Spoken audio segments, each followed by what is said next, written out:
comfy. Hello.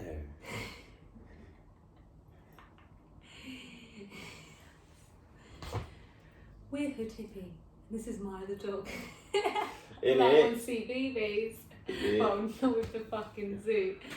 Hi guys, we're Hood Hippy. This is Maya, who has decided to take a nap during our shoot. So we've got her on set today as well. Hope you lot are good in these mad times. For those that don't know, this is Daniel, I'm Charlie. Yo. We are the faces behind Hood Hippy. And for those that saw it, last week we did a meditation challenge. So for 1 week, we set ourselves and you guys the challenge of waking up and not doing that instinctive thing of just picking up your phone, opening Instagram or whatever and scrolling. The whole idea was to kind of start the day with yourself before absorbing other people's like energy and like the stresses that come with looking at like emails and notifications and whatever.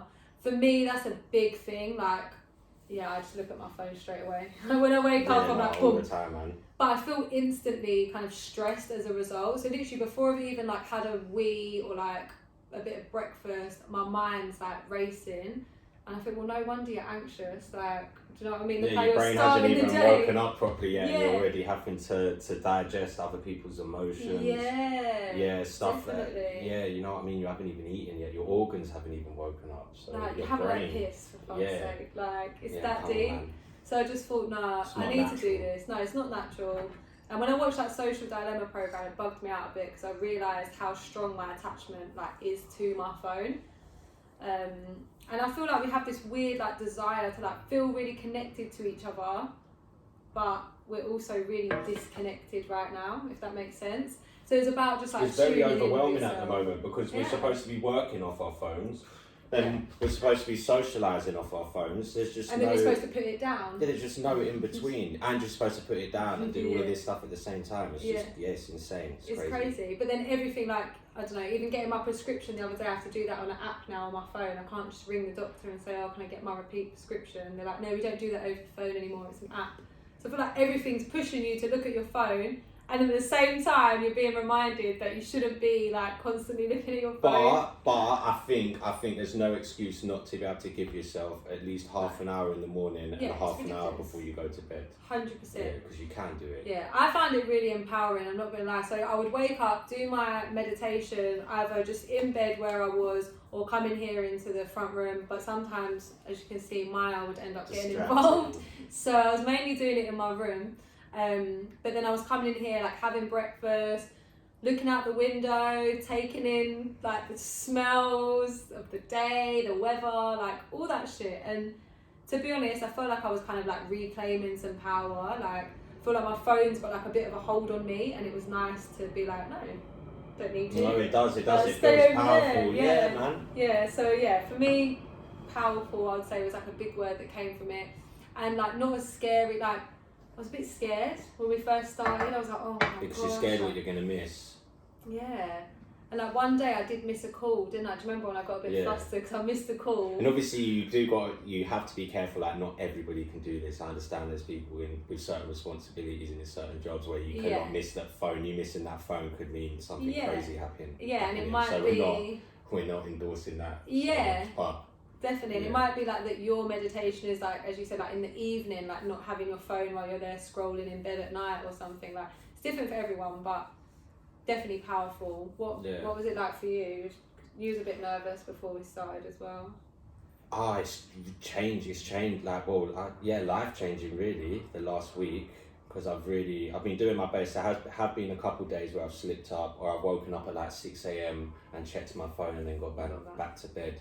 But yeah, it has been very useful. Or if I have checked my phone, I haven't done it how I used to. Like, I haven't opened all the messages and started replying. I've just had a look and said, right, I'll deal with that after the meditation, just so I know there's nothing important. Yeah, that's it. And I think, like we've said before about it being a lot harder to like set good habits than it is.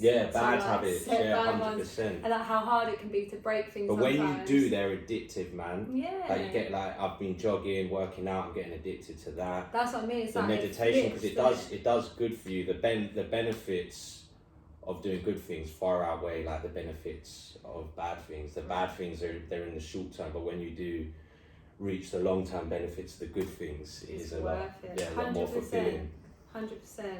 Well, as you guys know from our Meet the Founders video, we were quite resistant to all of this stuff. Yeah, I feel like I've come a long way since then as well. 100%. Yeah. I would say, like, someone asked me today when my kind of spiritual journey started. It was like just over a year ago for me, when I was just at like a place of desperation. I felt like I'd tried everything else, and I was like, you know what? Let me open myself up to this stuff. Like, if I'm willing to take antidepressants and stuff, why am I not willing to give meditation a go? Like, surely it's worth a try.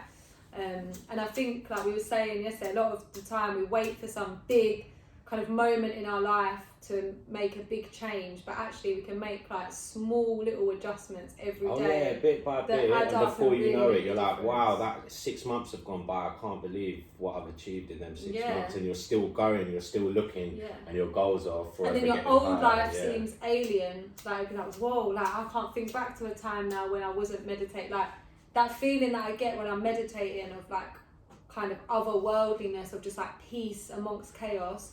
I almost can't remember what it felt like to not be able to feel that, if that makes sense. Like, I kind of struggle to remember life before like spirituality now. Like, it's changed me so much in like the way I perceive myself, other people, the world. Like, it's mad. But we asked you guys on the story, just what comes to mind. Like, if I was to say meditation. Like my herbal yes, cigarettes. Yes, sure. So we asked you guys, what comes to mind when you think of meditation? So I just have to show off this picture book as well. And I thought it would be good to throw some of them at Daniel. So Daniel hasn't seen them yet. It's only me that's seen them. And just see if you guys were right, or if you're completely off and you've got the wrong idea about meditation. So when we started our journey, we had a lot of kind of ideas in our head that weren't necessarily true. And when we did a bit of research, it was like, oh, okay. So hopefully this can help like clear some of those things up for you if you're wondering about meditation and feeling like it might not really be for you. So the first assumption was you have to meditate in silence. No, definitely not true. We don't really there's multiple forms of meditation. Yeah, there's loads. We've done it with like guided meditations where people are talking. We've done it just to music, like soundscapes. We've been outside and done it to like there's open diet, like with your eyes open. Yeah, there's open eye ones. Same way like with the breathing techniques. There's loads of different breathing techniques. There's loads of different meditation techniques as well. So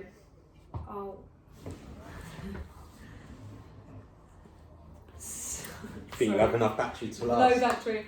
You don't have to meditate in silence. You have to sit cross-legged. No, I don't. I can't. His legs are too long. long. I'm not flexible enough. I can do it. Or it hurts my back. I've got I find laying down actually meditating much nicer. Yeah. Because sometimes I get a bit lightheaded, which is normal, like when you're focusing on your breathing. I suppose there's no rules. I suppose in different, like obviously there's Buddhism and they all have their own types of meditation, but we're doing is we're sort of taking bits from. Yeah, definitely. And I think like as a concept as a whole, like we've mentioned it before, it's really about having an intense, deep focus on something, whether it is your breathing or the voice in the guided meditation or the visuals on the screen. Whatever it is, it's about like developing a deep focus. There's no right or wrong in it. Yeah, it's not like even if you're not able to focus on something and you're just sitting there for 20 minutes listening to the madness in your brain. If you're able to sit there for 20 minutes and not get up and walk away from it, that's a powerful thing. Yeah, definitely. You know what I mean? There's no right or wrong. You have to say bad energy, suck your mum. You can, but we don't. No, we don't do that. We don't do that. No, some people like to. I like hearing it, and I like hearing. You can say like, sound therapy. Yeah, singing bowls, sound therapy. But it's not. You don't have to do it. If you're not saying it's not like, oh, you're not meditating. You're doing it wrong. No. Only monks are good at it. No. I'm not a can you say that word in front of monk? You shouldn't really swear. I was going to say, I'm not a fucking monk, but you shouldn't say that, should you? Well, I'm not a monk, and I'm very good at it. I like meditating.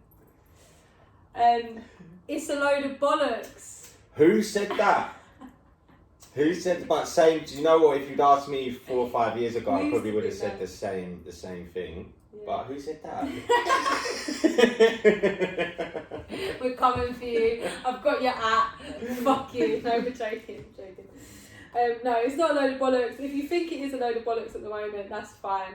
Hopefully, just like us, you can let your guard down a bit, open yourself up to it, and welcome it into. I understand though, like it's just people have misconceptions of they attach a whole culture or a whole you've got like an image in your head of like these crazy white Shaolin monks and stuff that went into battle and done crazy shit, man. They meditated, man. It's not just for like middle-aged. Yeah, do you know what I mean? Yeah, definitely. There's only one way to do it. We've already covered that. You just have to clear your mind. Yeah, that's the sort of language that really puts people, that really would put me off. Even the word just, it's like, you just got to do that. Like, no, this is some deep, powerful shit. And it's not about clearing your mind. It's about taking the power to focus on something. And when these other thoughts do drift into your mind, acknowledging them and letting them drift back out again. Not like getting think caught about up. it, don't focus. Yeah, and like drawing your attention back to your breath or whatever it is you're focusing on. So yeah, it's a lot more than just clearing the mind. You can exercise and meditate, I suppose, while you're jogging or running. Yeah, I was doing it at the dentist. It doesn't have to be sitting down. It doesn't have to be boring if you want to call it boring. You can have your own way of doing it. This is nice. A boat floating in the middle of the ocean, water in slow motion. What is this? So that's one of the responses. What comes to mind when you think of meditation? Oh yeah, that's it. That's a nice one, isn't it? Yeah, I really like that. Shout out. She posted the Hood Hippy order today as well. We see you, Lunska. It makes your problems go away. No, I think it helps you deal with... Only you can make your problems go away. There's no... But it helps you deal with your problems in a better way and over time. Yeah. It's definitely, I think, part of like a coping mechanism and a strategy. And for me, it's been about dealing with things in a different way than I usually would. Like ordinarily, if I wake up in the morning and I'm not feeling it, I would smoke a joint or... Do you know what I mean? Like that. I used to deal with my problems in a really negative way. I would shut all the curtains and just switch myself off to life basically and just wallow in self-pity, and that's not what I do anymore. I try and face things head on, and I think meditation gives you the headspace to do that and just have a safe space to work out what you're feeling, why you might be feeling it, and what you're going to do about it basically. But nothing can just make your problems go away like that. Nothing. You've got to put in the shadow work. It's only for feeling calm. It's only for feeling calm. Well, like, obviously a big part is to create like calmness. I think that's why a lot of people employ like the methods, because we live in a really hectic... intense meditation out there though. Yeah. I've seen, I can't... And when you do like healing sessions, like I've had like one-to-one healing, like it's intense. Like I've been like crying and like you feel like hot and emotional and like it's a lot. Like sometimes meditating isn't about being calm, it's actually about like really channeling something, really challenging yourself. Like I did that inner child one a couple of weeks ago, and I was bawling, like honestly sobbing, and it just made me think like, right, these were things that I needed to bring to the surface and confront in a healthy way. Levitation. I haven't levitated yet, have you? No, I haven't, definitely not. We'll get to that level. I don't know, you know what, I've heard the stories, but God knows. We'll let you know, keep you updated on that one. And then the last one, I think you can guess who this came from. Bad energy, suck your mum. Thank you, Shanice, for your kind input, as always. But yeah, those are some of the things that you guys had in mind when we asked you about meditating. We hope we've cleared up a few misconceptions and maybe inspired you to give it a go yourself. Remember, we're all about sharing our journey. We're not speaking from some place of like huge expertise. We're just sharing bits of information like we find out along the way on our journey, and we invite you to join us on the journey.